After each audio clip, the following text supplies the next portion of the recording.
Who thinks that Wendi Adelson is going to go down like the Titanic?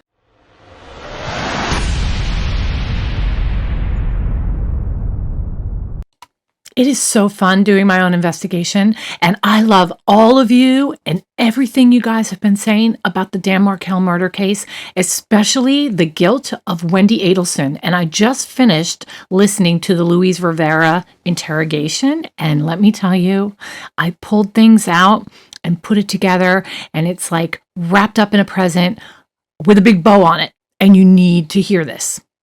Well, I know. Before 12 noon? Yeah, before 12. On Thursday. On Thursday. You drove by, you saw her walking the kids. Mm-hmm. You asked him, he says that's Wendi. Mm-hmm. She's making sure that we're going to do this or whatever. That she wanted to make sure that we was up there. She thought that we were lying, that he was lying. Because they don't even know I'm in the car until she seen me that day. Yeah, but your car's got tinted windows. Did she even know what kind of car you guys are in? That car, not even tinted. Like, you can see through it. It's like, you can see real. You can see it's tinted, but not dark like people think. Right, but she wouldn't know you from Adam's house. She wouldn't know you from anybody. Yeah, she don't know me from anybody. Because you can see you got a little short guy in the car like this, I'm driving like this, and you see Garcia. Garcia's on the passenger side. Yeah, so in a neighborhood like that, it doesn't take a rocket scientist to figure out that those two guys are the hitmen. I mean, they're sitting like all low in their seat, driving by. They look suspicious. Of course, she knew that was them.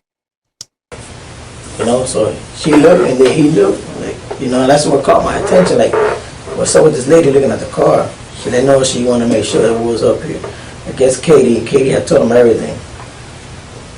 And then he called Katie. I remember leaving that day when we left. He called Katie. Yo, everything all right with this lady? She's like, yeah, everything's straight. Don't worry about it. Yep, Katie confirms it. That shit done. You hear that? Yeah. Or he tells you that? No, I can hear it. I can hear her talking on the phone. You're in the car or in the motel room? No, I'm in the car. We're still in the car. We got pulled up. Before we go in the hotel, we're sitting in the car for like 10 minutes.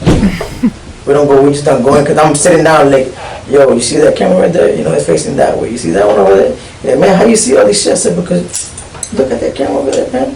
I tell him, yo, you gotta start drinking, man, before you can pay attention. So you hear her voice saying that he recognizes her without question. He doesn't have to ask. He didn't even have to call an action on this shit. He already knew who it was. He's already saying, why is Wendi here? Yeah, no. Okay, so Sigfredo recognizes her. Probably was provided a picture of her from Katie. I asked him why she's up here. And then he relays to her on the phone. He relays to her why she came up here for. Okay. That's the conversation. So it's not a question of if it's Wendi. He already knows it's Wendi. Oh, he already knows it's Wendi. And he's telling Katie, why is Wendi here? Mm-hmm. To make sure that he was up here, make sure he wasn't lying, that she was just paying him for nothing but. So Tudo's met Wendi? Yeah, I think he did. Matter of fact, I ain't even gonna answer that right there, because I'm not 100% on that. Did you know Wendi? No, not at all. You ever seen her before? Just that.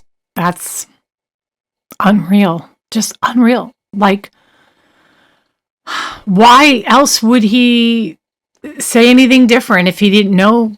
You know, the assumption was there. Sigfredo never corrected him. He never said, oh, I've never seen the lady before at all while he's on that trip. He never said, oh, I don't know what she looks like. How would I know if that was Wendi? He just spoke about it as if it was Wendi on the street with the two kids. I mean, it just doesn't get any more damning than that. That day I seen her that Thursday. I'm not outside. I never met her. I never seen her. I don't know if he met her or he knows, but I know he said that's Wendi. I'm like, all right. Okay. All right. And Katie says she wants to make sure that you guys are. And we make sure that we was up there. Here's another thing. She had no reason to be there on Thursday when she knew she was going to get the kids when he left on Friday. She knew she was supposed to see them the very next day. So why drive over there and go for a walk with your kids? I realize that sometimes we miss our kids and we want to take a trip over there and see them. But why when you know you're getting them the next day? You heard her voice say that? Yes, sir. Okay. All right, so you're back at the motel, and he wants to start drinking. It's before noon. Yeah, we hanging out now. Now we in the hotel hanging out ready The next day, I'm like, man, listen, don't get drunk, man. If you're gonna do something, you gotta do it right, man. He was toasted, man.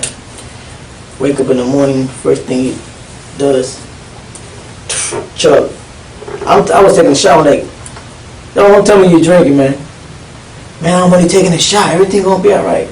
He was already taking bumps. I'm like, oh man, fuck. So at 12 noon, back on the Thursday, you're there, and did you go anywhere else? You had to go someplace else because the car has to get shot. Starting from the beginning of this clip, when you hear it, most people are going to assume the lady is Donna because Donna and Charlie were pretty much orchestrating this whole thing. But what's interesting is, and if you didn't catch it, just about a minute after that, he mentions the kids and then the lady's kids. So now that makes the lady they're talking about Wendi, not Donna. Back up a little bit further. You said they gave him $5,000. Tell us about that. What did he say? Where did he get the money from? Oh, he said he got the money from the lady. He still haven't told me her name yet. He said, I got the money from the lady. Well, his wife gave him the money. So Katie gave him the money. But he told me about the lady. He told me, yo, the lady got the money. She gonna pay us. So, you know, all this driving around and talking to him about the money, I told him, we should just go rob her. Again, at this point, we're still thinking it's Donna. Go rob Donna, who's the one originating it, the hit. But then listen to this. That's my intention. Fuck this guy. I don't got nothing against that guy. I don't even know that guy. Especially after he told me about what was it for the 2 kids. Told me because I asked him, why are you gonna kill this guy? Because the lady wants her 2 kids back. The lady wants her 2 kids back. So that means Wendi. Then the police want to clarify it and make sure that he knows for sure. So take a listen. Katie told me everything then. But you're just guessing that. You don't know that for sure. Do you? No, that's for sure. For sure Katie told him everything. Right. How do you know that? How do you know Katie? Because he stayed talking to Katie on the phone. Hey babe, what's going on? Hey, the lady's gonna have, you sure she's gonna have the money on time? Tell her don't play with it because we'll go show up in her house. Tell her she better have that fucking money. And he always kept telling her that. Because when you went on this trip, were you with Tudor the whole time? Did y'all separate? Y'all were in the same car? Y'all stay in the same hotel room? Never separated. Stay in the same hotel, different beds. You were always with him? Yeah. So when he talked to Katie, you could hear him talking to Katie? Of course. And you knew it was Katie? I'm right there, right? Did you know it was? Did you know it was Katie because of what he was saying, or could you actually hear her voice? It's Katie. I can hear her voice. And you had heard it before? Yeah, I can hear Katie's voice. That's Katie. How many years have you known Katie?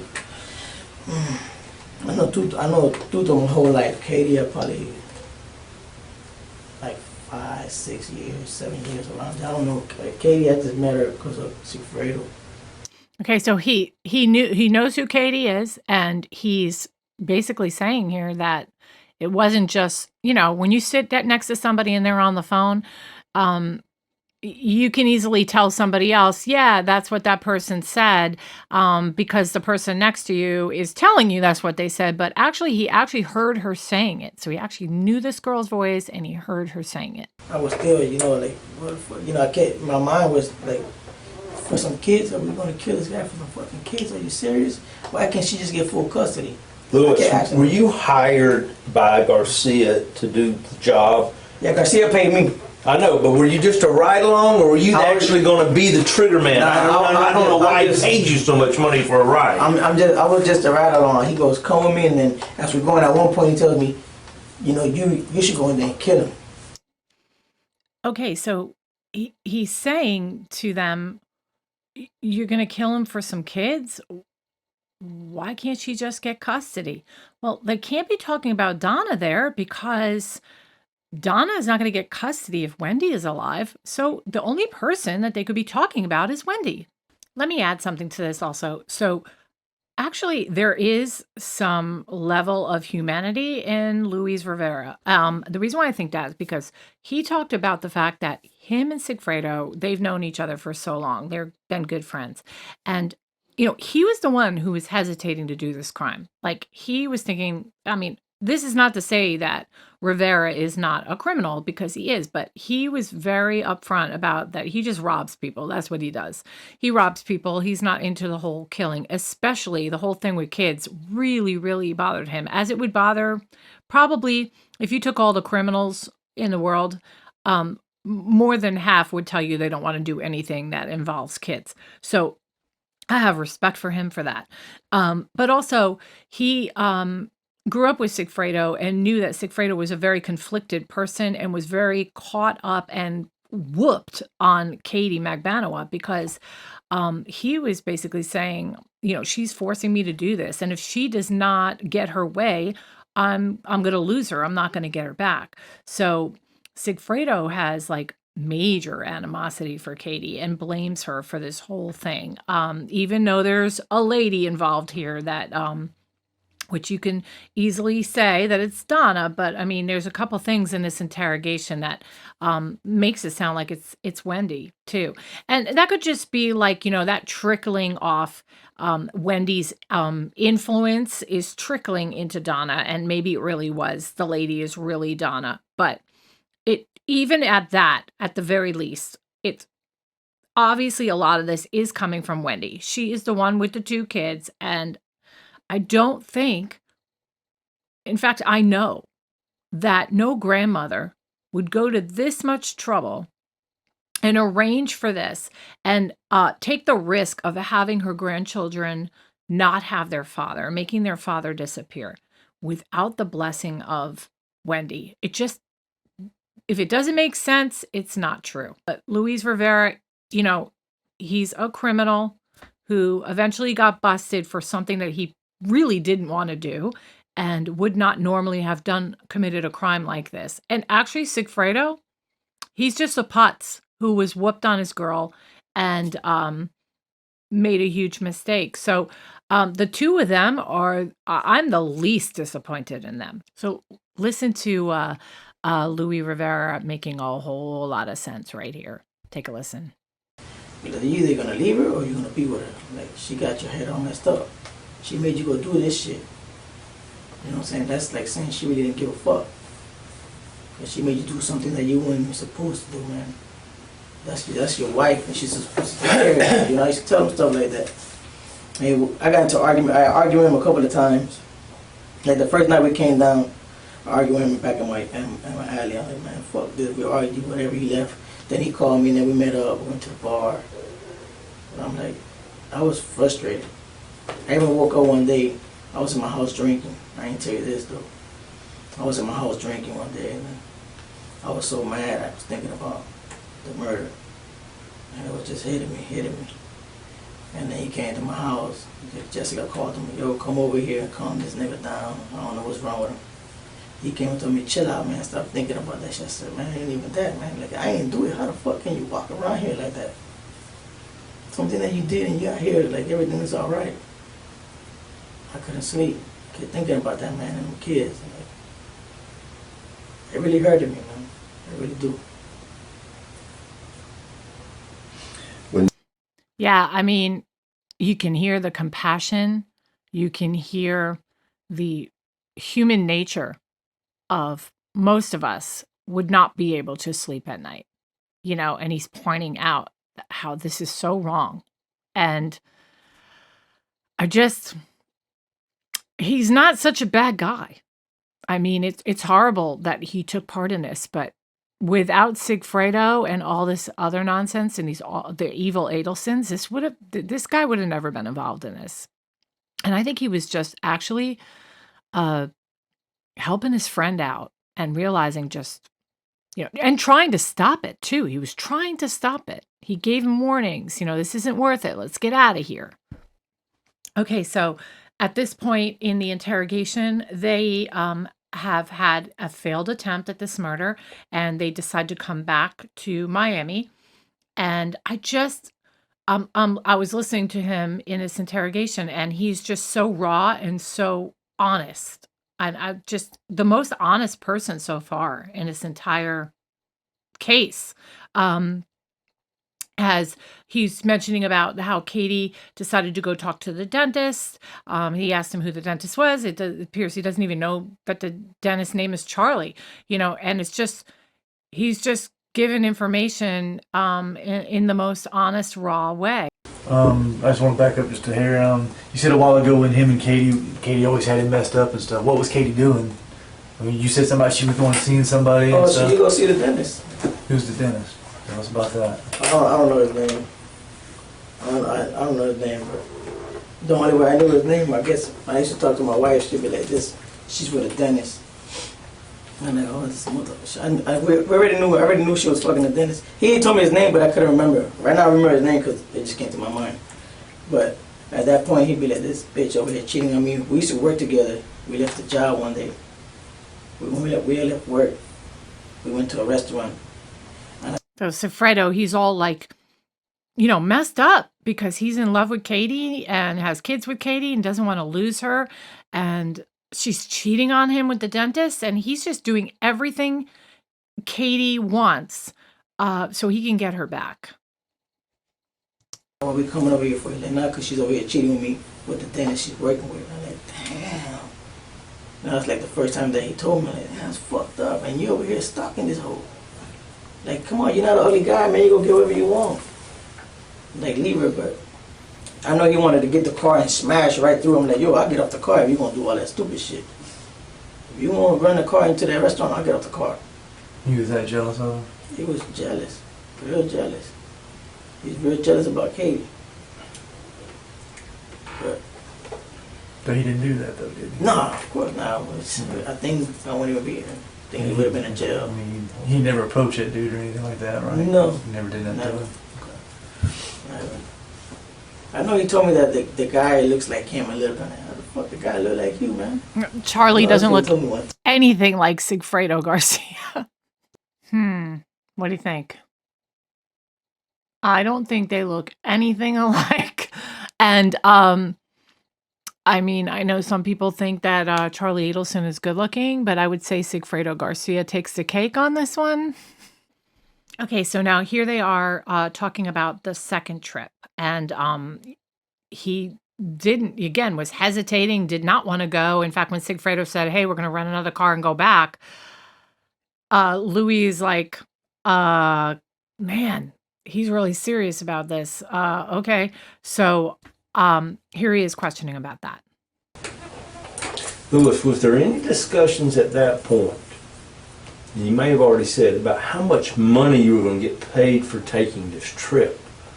I mean, are you just doing this out of friendship, or was there a certain amount of money that you expected to get? You already told us you didn't want to go. You didn't want to shoot anybody. What about the money? I was really doing it because it's my best friend and I didn't want him to take nobody else and get him all fucked up. Okay. Okay, so it sounds to me like he was worried about Sigfredo. Maybe in some way he was hoping this whole thing wasn't going to end up happening anyway. Take the ride with him, go to Tallahassee, and maybe he would have a shot at stopping it from happening. But he didn't want him to get himself into any trouble with anyone else. He wanted to be the one that would go with him. And again, the first words out of his mouth to answer that question was not that it was about money. He actually answered it was basically because of his loyalty to Sigfredo and his friendship. He told me, I'll give you 35 grand. That was before you took the first trip. That's before I took it. Okay, I wasn't sure. I'm sorry for That's all right. interrupting. I just like to. No, it's good for clarification. Yes. That he'd already been, my understanding, please correct me if I'm wrong, is you'd already settled that he was going to give you 30 and then give you an extra 5. 30 and then he's going to give me an extra 5, but he gave me an extra 7. He gave me was 37. Okay. 37. But that's before even leaving the very first time. Yeah, before even the first time. And I believe, it's your story, but I believe you said before something about you knew that the total amount equaled $100,000 or something. Yeah. Was that before you took the first trip? Yeah, before he took the first trip, because he told me I'm gonna give you 30, but then he gave me 30. He gave me 37. He gave me 35 first, and then he gave me extra some money on top of it. So it was 37 in total. Then I asked him, how much you getting? He got like 40 something. So I said, how much Katie is getting? Well, she getting the rest. I'm like, hold up. I might be illiterate, but motherfucker, I can count money. You know, 37 and 40 something, and the rest.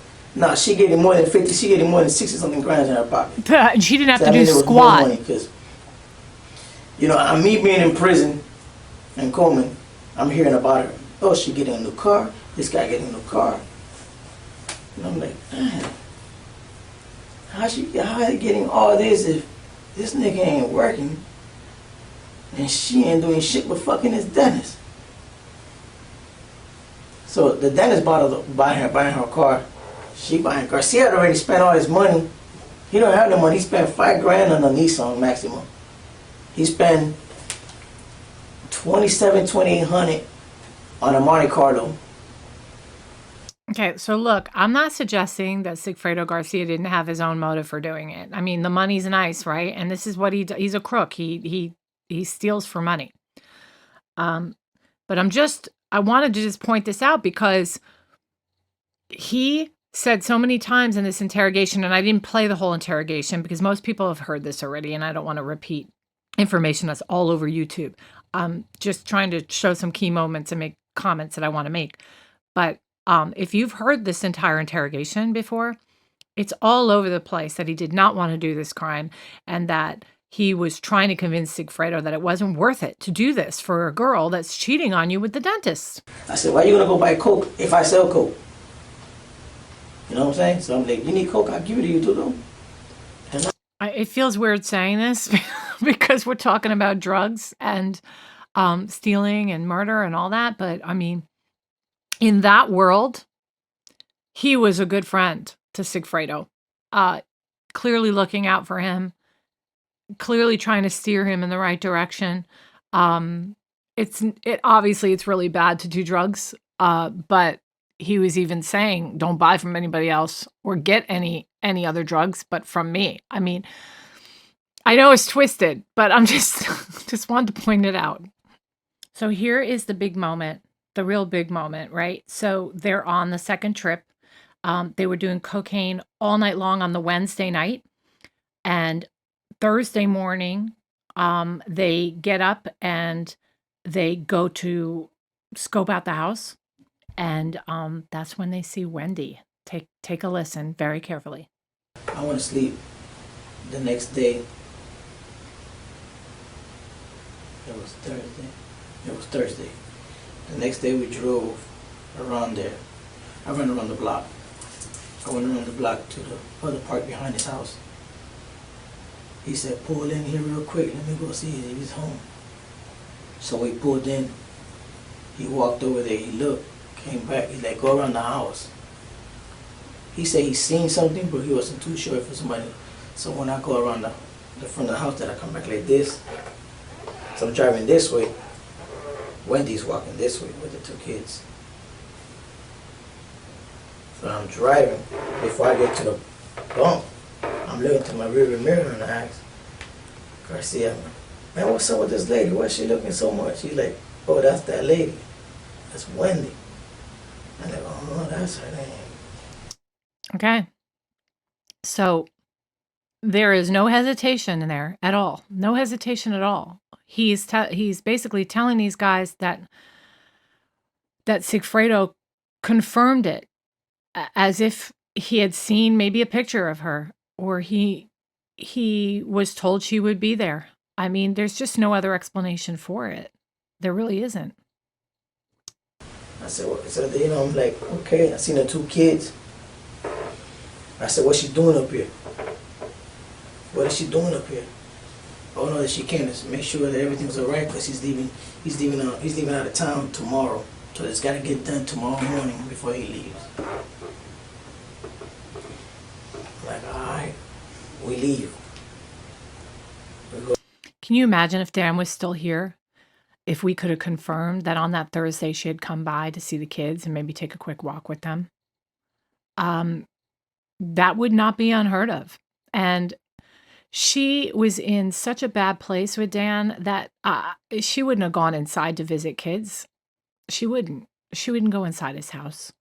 But I could totally see her dropping by, getting out of the car, knocking on the door, or even calling in advance and saying, I'm coming by, I just want to see the kids. And then maybe taking a stroll down the street with them. You know, she's in the area. I mean, we all know that she likes to be in the area, right? It's just, this is a bomb. It's such a bomb, and I hope it's played somehow during Donna's trial, but more so, they didn't ask about this to Wendi on any of the 3 testimonies she gave in the 3 trials. And they didn't ask this question is because it's such a huge piece of evidence that the prosecution has that they couldn't use it because she's got the derivative immunity. And for them to use it, it wouldn't be able to be used against her later. So they're saving this one, and this is it. This is such a huge deal right here. Back to the hotel. Lewis, let me interrupt you for a minute. Was there ever a phone call from anyone around the time that you saw who he described to be? When she walked, as I'm looking at the rear mirror, I seen her walk a little bit further from her house, get on the phone. By the time we get to the hotel, he's talking to Katie. That's when he asked Katie, what's she doing up here? Okay, so he's now hearing Sigfredo call Katie, or Katie called him. I don't know who called who, but and is recounting that they just left from scoping out the house and saw her coming down the street with the 2 kids. And he's like, what is she doing there? He's talking about Wendi. You know. But I asked him in the car before Katie called, what is she doing up here? She came up here to see if everything's all right with the kids. I said, man, you gotta know something besides that shit. What this lady's doing up here? And she knows that we're up here. She knows you're up here. So what's she doing up here? So when he calls Katie. Hey, what's going on? I seen this lady up here. Oh no, she's making sure that everything is fine. That before, what time he's leaving tomorrow on the flight or where the fuck he was going. I said, so we gotta do this tomorrow, huh? He's like, yeah, cause he's leaving, and she came to see the kids. But I seen her face and everything. I'm like, all right. So I'm like, we're going back to the hotel. I'm sitting down. I'm sitting down on the chair in the hotel, and he's like, you all right? No, I'm just curious what the fuck this lady's doing up here. This is the biggest piece of evidence that the prosecution's got, and they're waiting. They're just going to be dropping this. As soon as they get some more substantial, grounded information on Wendi, and I think that they're looking to get that during Donna's trial. I mean, might as well. Let's sweep the whole thing. One by one, these trials happen, and they're probably picking up another damning piece to put against Wendi. But I think this one, they've obviously had this since 2016 and they're holding on to it. Remember, you don't want to make a mistake with this. You're going to have to, you get one shot at this. And, if they bring her to trial too soon without enough or as much as they could possibly get, it could fail, but this is just a complete bomb against her. It might even, I don't know.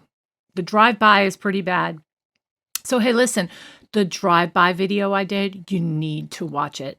I'm not a prideful person, but I gotta say, I'm really proud of that video, and the reaction from all of you has been really incredible. Like I'm getting, this is the most, thorough drive-through. You can really see in the video exactly the route, step by step, right down to each speed bump. I talk you through it. I show a map that I put all sorts of little landmarks on there so you can see it. Just go watch the video. It is really good, and it really helps to explain things, But yeah, this is going to be, I think, the biggest piece of evidence. This, and then the drive-by. It's Just so damning. By the way, while I'm in the middle of this video, and I'm not a big one for pushing people to hit the subscribe button and all that, but I want to say thank you so much for all the support that this channel has gotten. Jocelyn and I do our Tuesday and Friday night podcast, but I've also been doing these videos because I'm super passionate about some of these trials, including this one, and I'm just so thankful to you all. Our channel's only been around like 8 months, and we reached 1,000 subscribers the other day. So if you're on here right now and you have not subscribed, we would so love your support. Thank you so much. But I'm going to continue on, but hit the sub button, give us a like and a share, and I would so appreciate it. Okay, so I'm also going to play for you the part in the interrogation that completely matches the same exact story that Rivera told when he testified at trial. And that is that Sigfredo called Katie right after the crime and said, "It's done." And she said, "I know." Totally supports that the only person that would know that is Wendi. Wendy's the only one who's in Tallahassee at the time of this crime. And because she's in and around the area, not only she drive by the crime scene, but then the day before she's walking down the street with her kids. So, I mean, you don't have to be an Einstein to figure this out. You just don't. He and his honesty, it's just exact same story. He's a credible witness, probably the most credible witness in all of the damn Markel trials. So, let's just take a quick listen to it. So before or after the phone conversation, but the phone conversation, he tells her it's done, and she says, "Yes, I know," something like that. Yeah. But you, That's my understanding the way I heard it. So I'm like, because I'm driving, but you know, my window's cracked, so I'm like, I screwed up a little bit because I really want to see what she's going to say, so I'm driving like, what she said, she know? She's like, yeah. I'm like, fuck she know about this shit so fast? I don't know if Wendi was still up here. I don't know what was going on, but everything, he just told her, make sure we have that money when we get down there. So when we get to my house, I was arguing with him about that. I'm like, yo, we come down here and there's no fucking money. Oh, y'all motherfuckers playing games. Don't be playing games, man. Go get that money. I got to argue with him that same day. Like, don't worry about the money being here. He called, "Daddy, where the money?" She goes, "Don't worry about it. You have it tomorrow morning. First thing, if the sun come up, you will have it." I said, all right. Again, she knew. She knew so fast because somebody called her from Tallahassee, and the only person who is in Tallahassee is Wendi Adelson. Thank you for watching our channel. We so appreciate you. And if you think Wendi Adelson is guilty, give me a thumbs up below. And also make sure you hit the subscribe button, like, share, talk about us, get us out there. We would so appreciate it. And also every Tuesday and Friday night, we go live with our live stream podcast, Jocelyn and I, for Moms for Justice. See you then.